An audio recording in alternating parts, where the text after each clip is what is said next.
Mama, hoeveel van jou kinders se sportgeleenthede gaan jou man nog uitmis? Hoeveel geleenthede in jou kind se lewe gaan hy nog oor 'n foon se skerm moet aanskou? As jy my nie ken nie, my naam is Marika. Ek is 'n HBA mamma veteran. Ons was vir amper 'n dekade lank, 8 jaar lank in daai siklus vasgevang gewees. Elke jaar dink ons, hierdie jaar is die laaste jaar. Pappa bly by die huis. Hy gaan 'n werk kry en ons gaan fine wees en elke jaar moet 'n man net weer daai kontrak aanvaar. Elke jaar moet 'n man net weer daai vliegtuigkaartjies boek en die kinders se teleurstelling in hulle oë sien. Is die HBA-program regtig die moeite werd? Ek meen magtig man, ek moes nog steeds van die huis af werk, 18 ure werksdae om te help bydra aan die huishouding. Ons het soveel skuld opgebou in die laaste 8 jaar. Al was my man in Amerika. Hierdie mamma was moeg. My man se oë, ek kon sien in sy oë sy siel het begin doodgaan. Na baie maande se bid het die Legacy Builder program op my pad gekom en ek het hard gebid hieroor.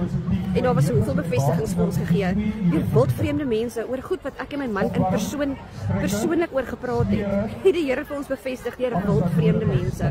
13 maande later, my man was nog by elkeen van ons kinders sportbyeenkomste langs die veld gewees. Hy het nie een oomblik van hulle lewe uitgemis hierdie jaar nie. Hy is al 11 maande by die huis omdat ek een besluit geneem het, een ja gesê wat vir my ongemaklik was, uit my comfort zone uit was. Ek was vrek bang en ek was vrek skepties geweest.